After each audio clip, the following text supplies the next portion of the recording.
Warahmatullahi wabarakatuh. Perkenalkan, nama saya Kastalani SPDI, Sarjana Pendidikan Agama Islam. Tahun 2013 saya lulus. Saya berasal dari pendidikan non formal semua, Pak. Dari SD paket A, kemudian paket B, melanjutkan kembali, kemudian lanjut lagi ke paket C. Setelah itu saya melanjutkan sekolah perguruan tinggi. Alhamdulillah sejak tahun 2012 saya sudah menggelar SPDI ya. 2014 saya dipercaya sebagai pengelola PKBM Sumber Sejahtera. Alhamdulillah sejak tahun 2020 sekarang ini, alhamdulillah PKBM saya sudah akreditasi A. Artinya apa? Pendidikan kita sejak dari dulu non formal, kita bisa meraih akreditasi A. Jadi bagi teman-teman jangan pesimis, terus ikut. Dan PKBM itu adalah salah satu alternatif ya, alternatif seandainya teman-teman tidak bisa mengenyam pendidikan yang formal, non formal juga bisa. Dan kita alhamdulillah sudah menuju ke S2. Nah, berarti kan sekolah non formal juga bisa seperti itu. Kemudian pesan saya, silakan bapak-bapak, ibu-ibu yang mempunyai anak yang putus sekolah, jangan dibiarkan dia nggak mempunyai pendidikan. Silahkan tuju PKBM yang ada di tempat masing-masing. Salah satunya adalah teman saya yang dari Aceh. Ini PKBM Tongko Markam ya. Nah, di sana juga pengelolanya luar biasa, sudah membuat buku seperti ini. Saya nggak bisa, tapi beliau sudah bisa. Nah, itu luar biasa. Jadi pesan saya terakhir untuk teman-teman yang berada di seluruh Indonesia, jangan pesimis untuk sekolah di pendidikan non formal, karena pendidikan itu wajib ya. Ya, terima kasih. Assalamualaikum warahmatullahi wabarakatuh. Berbincang-bincang. Oke, siap. Dari Kalimantan Tengah. Dari Kalimantan Tengah. Ya, Kalimantan Tengah. Kalimantan Tengah. Kemudian Aceh. Oke. Kemudian Jakarta. Jakarta kan? Ya. Jadi ini kita ada 3 provinsi. Ya, 3 provinsi. Ya, 3 provinsi berkumpul di sebuah tempat yang sangat sederhana. Ya. Oke. Nah, jadi dari Kalimantan Tengah, kalau dari aspek PKBM sudah unggul. Alhamdulillah. Unggul. Buktinya PKBM Bapak, nama PKBM Sumber Sejahtera. Sumber Sejahtera. Iya. Sumber Sejahtera artinya kan masyarakat itu adalah sumbernya gitu. Kalau Iya. mau sejahtera ke situ sumbernya. Iya. Memang Kan? kayak gitu. Ya, artinya itu sudah luar biasa, sudah dapat akreditasi A. Sudah. Kalau A kan itu tidak ada lagi nilainya. Iya. Kalau ke sekolah itu dapat nilai 100 tuh lebih daripada 100 nggak ada lagi nilainya. Iya. Kan? Oh, ini Mas Agus. Ya. Mas Agus ini adalah penulis buku nih. Ya, buku Dahsyatnya Alam di Bawah Sadar. Ini luar biasa karena semua kegiatan kita hari-hari ada loh yang di alam di bawah sadar. Iya. Ada terjadi. Kan? Pasti. Iya, pasti. Nah, kan? Nah, saya dari PKBM Tongko Markam juga ada menulis. Nah, ini buku ya kan. Nah, jadi sama-sama kita diskusi. Oke, siap. Ini berbicara begini. Nah, jadi coba dari Kalimantan perkenalkan diri dulu. Silakan. Ya. Assalamualaikum warahmatullahi wabarakatuh. Ya. Nama saya Kastalani SPDI, Sarjana Pendidikan Agama Islam. Saya mengelola PKBM Sumber Sejahtera itu sejak tahun 2014 sampai sekarang. Dulunya akreditasi masih C yang awal. Nah, sebelum saya terjun itu masih C. Kemudian saya mengajukan lagi untuk akreditasi reakreditasi tahun 2018 itu. Alhamdulillah ternyata TT tidak terakreditasi. Oh, dari C tidak TT. Jadi TT. Nah, kemudian sejak tahun 2018 itu saya dikucilkan lah bahasanya itu kan oleh teman-teman yang di Kalimantan Tengah. Loh, kenapa nggak bisa ini? Setidaknya paling tidak C. Iya. Akhirnya saya terinspirasi kan oleh dukungan teman-teman. Ayo semangat. Ada yang bilang, wah nggak bisa nih ngelola nih. Akhirnya kita buktikan. Alhamdulillah sejak tahun 2020 kemarin sudah akreditasi A. Alhamdulillah. Itu kan berkat perjuangan di Iya. itu termasuk kepada alam di bawah sadar juga. Iya. Karena dengan semangatnya ya. Ya, oke, Ya, itu lanjut. perkenalan dari saya. Nah, oke. Iya. Ini saudara kandung. Saudara kandung Ya, saya. Jadi seperjuangan lah. Seperjuangan. Ya. Nah, Ya, oke, baik. Jadi bagaimana Bapak Kastalani. Kastalani Iya. dalam mengatur manajemen PKBM itu hingga mendapat nilai A. Oke. Apa aspek-aspek yang Bapak Kastalani lakukan hingga PKBM Bapak dari C, Ya. kemudian TT, kemudian A. Ini Iya. patut dicontohkan, Iya. maka patut memberikan apresiasi karena dari kita dalam kehidupan ini tentu ada jatuh bangun. Iya. Nah, ketika kita jatuh bangun ini jangan terlalu tidur. Iya. Betul. Jangan terlalu tidur. Jangan Iya. terlalu tidur, harus Iya. bangkit ya kan? Bangkit. Harus bangkit. Nah, bangkit ini hingga mendapat nilai A. Kalau dapat nilai A, usaha bangkit itu akan luar biasa. Iya. Nah, bagaimana aspek-aspek Bapak Kastalani Iya. untuk membangun PKBM hingga mendapat nilai A? Tentu manajemen PKBM Bapak ini sudah luar biasa. Bagaimana manajemennya yang Bapak lakukan? Oke, terima kasih. Seperti yang saya ceritakan sejak awal tadi, sejak tahun 2014 baru saya memimpin PKBM, kemudian mengajukan waktu itu kan mengajukan akreditasi ternyata C. Ya. Kemudian tahun 2018 kita ajukan lagi untuk reakreditasi ternyata TT. Kemarin itu kenapa TT? Kita ngajukan satu program. Sedangkan waktu itu sudah tidak dibolehkan 2 program, 3 program. Akhirnya di compare nilai misalnya paket C ini nilainya di bawah 50, harusnya kan 60 misalnya. Ternyata kalau kita ngajukan satu program aja nggak sampai Ya. nilai 50, Ya. harusnya 60. Nah, Ya. kalau teman-teman kemarin itu mengajukan 2 program. Ya. Nah, akhirnya mereka C. Ya. Nah, itu tahu semacam itu akhirnya saya majukan lagi tahun 2019 itu. Kan kalau 2019-20 sudah performan. Ya. Nggak lihat dari borang, nggak lihat dari dokumentasi yang tebalnya yang sini kan. Ya. Nah, itu langsung praktiknya. Apa yang bisa ditampilkan oleh PKBM? Proses juga. Prosesnya apa? Nah, alhamdulillah kemarin itu kita ada lab skill-nya dan sebagainya. Dan masyarakat di sana pun memang merasakan keberhasilan. Nah, hampir di seluruh pelosok yang kami bina itu sudah berhasil. Salah satunya ini adik saya ini adalah dulunya keluaran dari PKBM Sumerjatra. Sekarang sudah menjadi sekdes. Nah, itu Luar biasa. Itu kan salah satu sumber ya. Sumber. Nah, jadi saran saya bagi teman-teman yang belum akreditasi A, itu dari sekarang bikinlah video-video yang hasil keluar dari PKBM itu dibikin. Alumni. Ya. Nah, itu salah satu bukti kita. Kemudian kalau di tempat saya itu enggak permanen, bukan rumah biasa. Rumah biasa tapi papan. Ya. Nah, tapi kan kita buktikan bahwa kita ini bisa. Jadi sesuai dengan moto PKBM, berkarya, berbakti, peduli. Nah, berarti PKBM ini harus berkarya dulu. Nah, iya. Kemudian berbakti. Berbakti ini adalah kepada negara, kepada masyarakat, kepada lingkungan, kepada semua saudara kita ya. Iya. Dan peduli.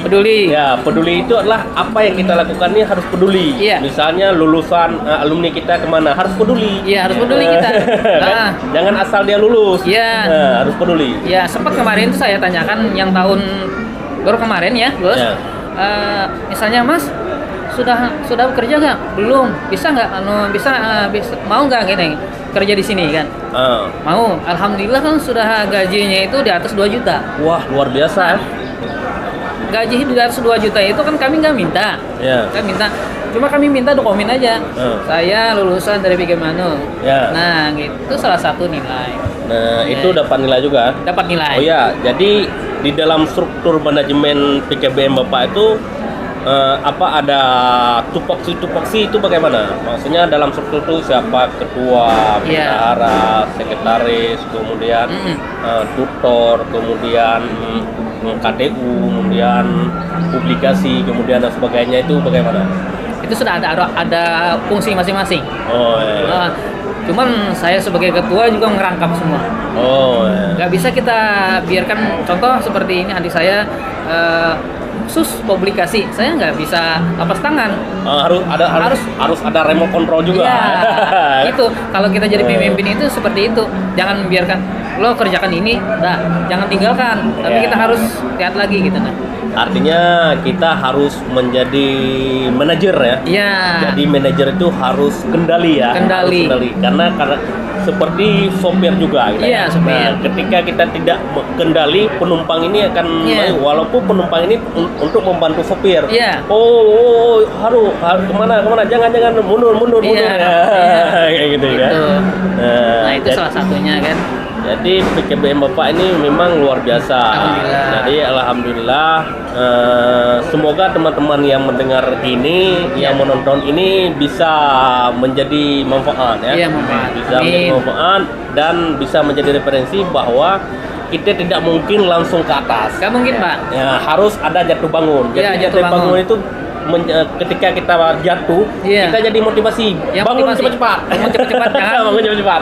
Kelamaan tidurnya. Ya, jangan kelamaan tidur. Jangan. Ya. Oke, ini kita dengar dari adik Pak Iya. apa ya? Pak Kasalani. Siap. Dia kan alumni dari PKBM Iya, Bapak. betul. Nah, Iya. jadi hingga sekarang sudah jadi sekdes. Sekdes. Yang lucunya sekdes nampak ini masih bujangan ya. Masih bukan? Masih bujangan. Gampang kalau itu sekdes loh. Iya. Kalau Harus sekdes tidak masih nyari. bujangan nih pasti banyak wanita yang berebutan ya. Kemungkinan seperti itu. Iya, ya, jadi mungkin banyak pendaftaran, Pak. Mungkin pendaftaran itu harus diseleksi secara ya. Karena kan dari tadi kan sudah dibilang gitu kan, lihat dari segi apanya kan dari bidang ini kan kita kan Ya. kalau kita sekdes kan harus perempuan itu yang bisa lah, dan berarti kan kalau sekdes kan berhadapan dengan camat dengan apa, jadi kan perempuan itu kan harus bisa lah bertindakan, jangan takut kalau suaminya dipanggil masa istrinya takut. Iya. Nah itu yang kita cari, perempuan harus ya paling tidak kan masalah pendidikan tuh belakangan lah, yang penting di hadapan orang harus berani dulu. Oh ya, ada ungkapan dari motivator, Iya.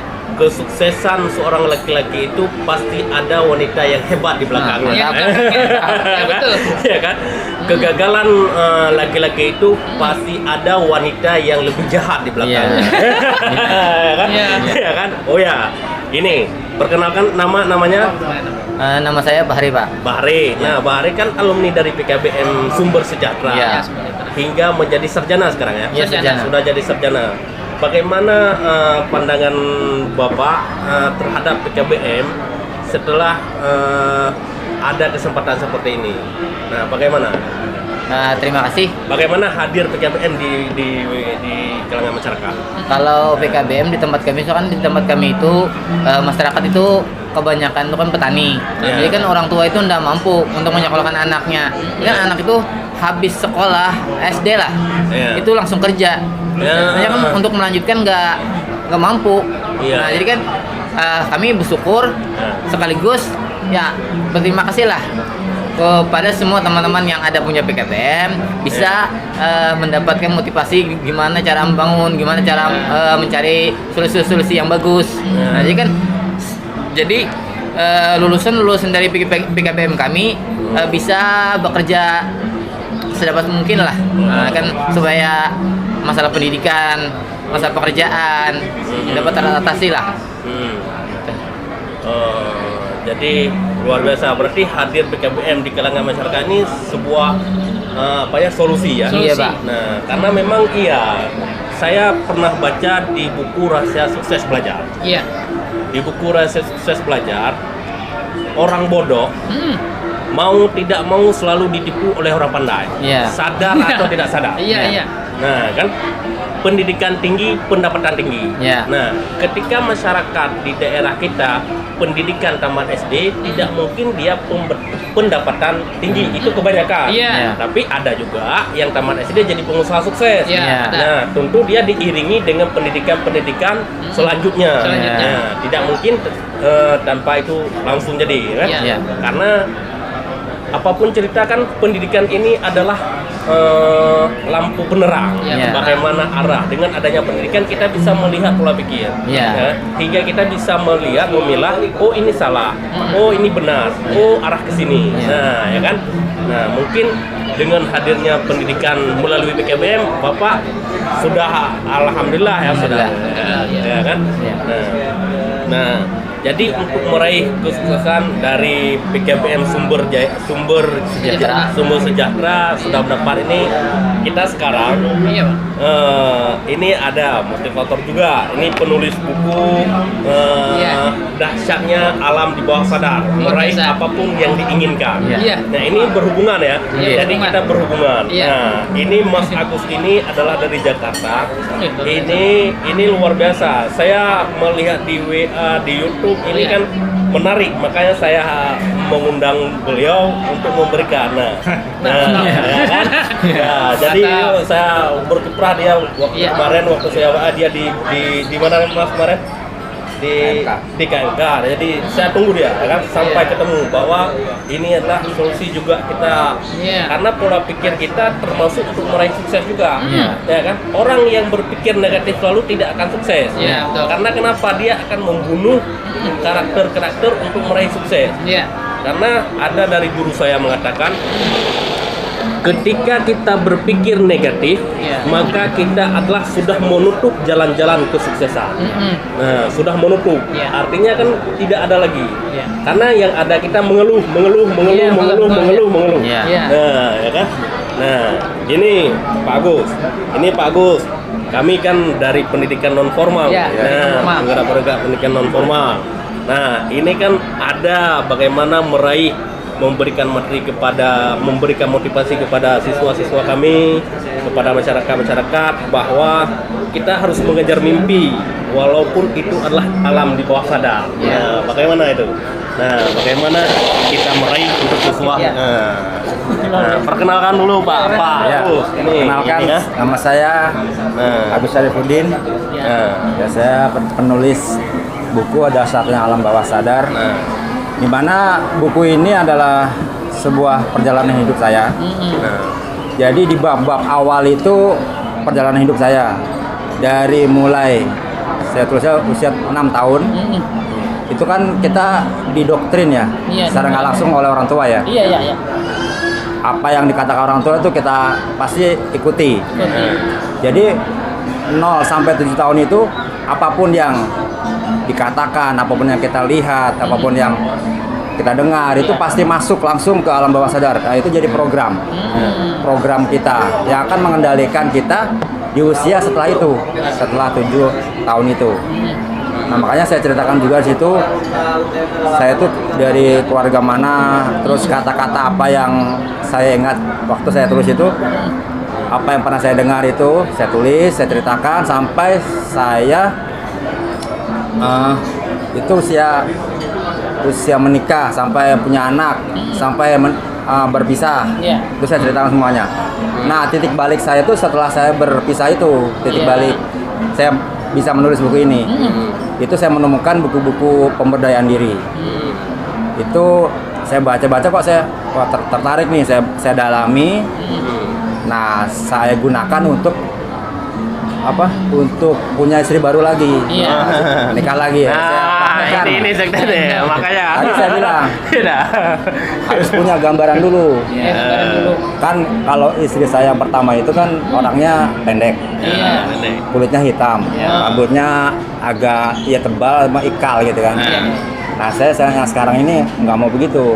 Saya mau yang kulitnya putih, Iya. tingginya kalau saya 165 dia 163. Saya Iya. tulis itu. Ya, ya. Terus rambutnya maksudnya lurus panjang sebahu ini. Iya, sebahu. Benar saya tulis ya. Saya baca terus saya bayangkan itu saya bayangkan seperti bintang film siapa saya lupa tuh. Iya. Ya pokoknya ya cantik lah pokoknya lah. Iya. Pokoknya harus ada alamat dulu. Iya, ada alamat yang jelas. Iya, Nah, jelas. setelah itu baru saya mulai nyari itu. Ya. Ya sudah, kalau kita sudah punya tujuan jelas, pasti akan dibimbing secara nggak langsung Iya. oleh alam bawah sadar kita itu. Nah, ketemunya itu di sekolahan di TK. Saya waktu itu kan dagang mainan lilin mainan itu. Di situ saya dagang, saya iseng-iseng nanya sama guru di situ kan. Iya. Bu, di sini ada yang belum, yang ini nggak Bu? Yang belum nikah Bu? Iya. Janda nggak apa-apa Bu. Nah, ada Pak. Nah, nanti saya kenalin. Nah, ya udah. Mulai dari situ saya mulai Iya, mulai. minta nomor WA-nya kan, saya mulai PDKT. Nggak lama itu, cuma 3 bulan langsung nikah itu. Oh. Jadi nggak pakai lama-lama. Saya udah sama-sama ini ya, udah sama pernah rumah tangga. Iya. Kalau dia ini janda meninggal. Oh, Meninggal. Kalau saya kan udah pisah gitu kan, pisah hidup gitu. Kalau Itu, dia pisah. itu Pak Agus bisa kaitkan dengan PKBM juga, ya kan? Bisa kita kaitkan dengan PKBM juga. Bisa. Nah, yang pertama pengalaman Pak Agus itu adalah harus ada alamatnya. Harus ada alamatnya, model mana dan sebagaimana. Iya. Kita harus cari dalam mimpi itu. Iya. Kalau kita kaitkan dengan PKBM, maka kita harus ada alamat, harus ada tujuan PKBM ini mau bawa kemana. Ya, Nah, betul. mau dibawa kemana gitu. Iya. PKBM ini mau bawa kemana? Iya. Itu harus ada dalam mimpi kita. Harus ada. Ya kan? Dalam saya mau bawa ke sini, bawa ke sini, bawa ke sini. Iya. Nah, itu secara alam tidak sadar seperti hari ini Iya. kita secara alam tidak sadar berjumpa dari Jakarta, Kalimantan, Aceh. Ini berdiskusi untuk kemajuan PKBM juga. Iya. Nah, konsepnya ya kan? Konsepnya. Nah, berarti kita harus ada mimpi, harus ada ya kan? Iya. Kalau tidak ada alamat, tentu itu sangat berbahaya. Ya, kan? Kalau Ayu Ting Ting bilang lah, Iya, palsu. palsu, iya. Ayu Ting Ting ya. Iya, Ayu Ting Semoga Ayu Ting Ting mendengarnya ya, Iya. pakai kata-kata alamat palsu. Ya. Terus gimana ceritanya lagi Pak Gus? Ya, setelah itu saya udah berhasil nih, waduh. Berarti bisa nih saya praktekkan. Terus saya perdalam sampai sekarang. Ya. Nah, sekarang ini setelah selesai buku ini timbul lagi pertanyaan. Kenapa kok bukunya lakunya cuma setahun cuma 12 eksemplar gitu kan? Saya perdalam ya. Ketemulah sebabnya. Itu ternyata sebabnya adalah mental block. Mental block itu sesuatu yang tidak memberdayakan kita, sesuatu yang menghambat kemajuan kesuksesan kita. Itu tadi dari 0 sampai 7 tahun itu. Dari doktrin-doktrin dari orang tua kita, guru-guru kita, kata-katanya yang menghambat kita itu harus dinetralkan. Nah, itu saya masih mencari. Setelah ketemu saya langsung netralkan. Mungkin ribuan kali ya itunya. Mungkin dalam proses kita ada yang tidak suka kepada kita, ada Iya. yang suka. Kalau tidak suka pasti kita dicemoohkan. Iya. Berarti dikasih pelecehan lah. Kau kayak mana? Nah, kayak itu mana? bisa jadi mental block gitu. Itu kalau di saat kita usia 18 sampai 16 itu bisa membunuh karakter ya. Ya, betul. Jadi itu bisa menghambat kesuksesan juga. Betul. Jadi kalau kita untuk sukses itu harus kita realkan dulu ya. Netralkan ya. Terus. Nah itu jadi sampai sekarang ya saya masih terus menggali mental block. Apa yang menghambat saya setiap ketemu ya saya netralkan itu. Ya masih dalam proses itu. Ya mudah-mudahan tahun ini bisa lebih meningkat lagi nih penjualannya nih. Gitu.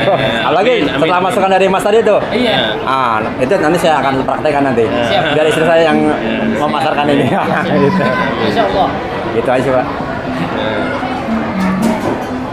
Oke, Mas Agus, ini luar biasa. Mungkin kan ini kita sudah berbagi-bagi nih. Berbagi ya. Sudah berbagi dari Kalimantan sudah berbagi, dari Jakarta sudah berbagi, dari Aceh juga berbagi. Siap. Pokoknya apapun rencana kita harus ada mimpi. Harus ada mimpi. Ya kan, harus ada mimpi. Mimpi itu adalah konsep kita untuk menuju. Iya. Ya kan? Iya. Nah, tanpa ada mimpi tidak mungkin. Begitu juga kita apapun, baik formal non formal. Nah, jadi kita semoga perspektif tentang pendidikan, baik informal, non formal dan formal, di mata masyarakat kita tidak ada yang berbeda. Iya. Karena ini saling membutuhkan ya. Saling membutuhkan. Informal itu selalu kita butuh bimbingan dari orang tua, ya kan? Kemudian dari lingkungan, kemudian dari guru dan sebagainya, kan? Nah, ini pendidikan ini tergantung dari lingkungan juga, ya kan? Nah, jadi ini kita saling kaitkan. Pemerintah sudah memberikan ruang yang seluas-luasnya. Jadi bahwa masyarakat ini tidak ada alasan tidak mendapatkan pendidikan. Ya, betul. Pendidikan itu wajib. Wajib. Ya kan? Karena dengan adanya pendidikan dimanapun berada kita pasti jadi solusi, tidak jadi masalah. Ya kan? Ya. Jadi tentu orang tua kita juga berharap dimanapun kita berada jadilah solusi kepada orang lain, jangan jadi masalah pada orang lain. Ya kan? Nah, jadi ingat saya, di mana bumi dipijak, di situ langit dijunjung. Benar. Kan? Iya. Nah, hari ini kan Kalimantan Iya. beda budaya, Aceh beda budaya, Iya. Jakarta beda budaya, tapi Iya. kita bisa duduk satu meja seperti Iya, ini. alhamdulillah. Nah, kan? Iya. Karena kenapa? Berkat nenek moyang juga kita. Iya. Jadi bagaimana Indonesia ini merebut seperti ini juga dulu. Iya. Ya kan? Seperti Soekarno berikan 10 pemuda akan menuncang dunia. Kan? Hari ini kita anak muda patut bersyukur Iya. bahwa kita sudah diraih dan sudah memperjuangkan kemerdekaan oleh nenek moyang kita dengan beragam macam. Tidak ada di dunia ini, di negara lain tidak ada budaya seperti di Indonesia. Iya, iya.